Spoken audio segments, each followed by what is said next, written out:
Latar belakang terjadinya pemberontakan PKI Madiun tahun 1948 ada 3, yaitu jatuhnya Kabinet Amir Saripudin dan pembentukan Front Demokrasi Rakyat.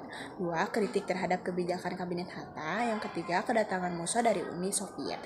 Yang pertama, jatuhnya Kabinet Amir Saripudin akibat mendatangkan persetujuan Renville yang dianggap terlalu menguntungkan Belanda, sehingga wilayah Indonesia menjadi sempit dan pengosongan terhadap kantong gerilya yang melemahkan semangat perjuangan Indonesia. Setelah Amir Saripudin mendatangani perundingan Renville dan ternyata merugikan Indonesia, maka Amir Saripudin dicopot sebagai Perdana Menteri. Akibat Amir Saripudin berubah menjadi pihak oposisi, kebijakan pemerintah kemudian untuk memperkuat pihak oposisi, Amir Saripudin membentuk Front Demokrasi Rakyat atau FDR pada tanggal 28 Juni 1948, yang dimana FDR itu berhaluan sosialis.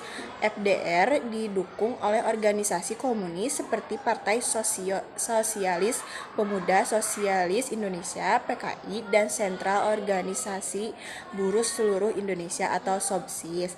Kemudian tujuan FDR menuntut pembubaran Kabinet Hatta, melakukan tindakan pemogokan umum.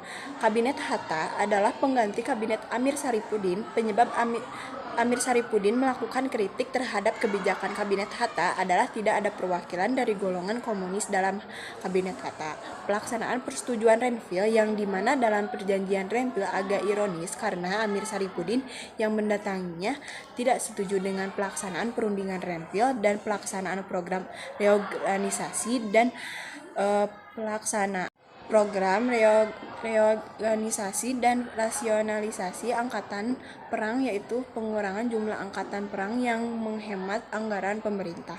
Kritik yang dilancarkan FDR tidak membuat Kabinet Hatta goyah sebab didukung oleh beberapa organisasi seperti Partai Nasional Indonesia atau PNI, Masyumi, dan organisasi pemuda Latur Harhari.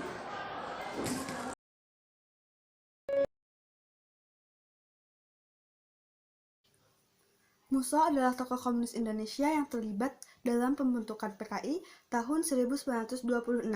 Pada tanggal 11 Agustus 1948, Musso kembali dari Uni Soviet.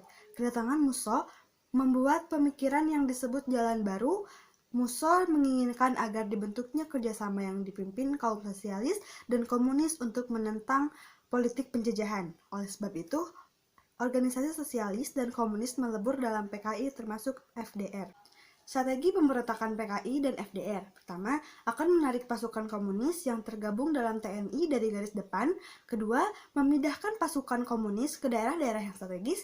Ketiga, membentuk tentara rakyat. Aksi pemberontakan diawali dengan menciptakan Surakarta sebagai daerah Wild West sebagai pengalih, memusatkan basis perjuangan di Madiun, dan berhasil menguasai Radi Gelora Pemuda. Tanggal 18 September 1948 di Madiun, Musso mengumumkan berdirinya Republik Soviet Indonesia. Akhir pemberontakan PKI, Madiun 1948, pertama Surakarya Gatot Subroto berhasil mengamankan Surakarta dan sekitarnya.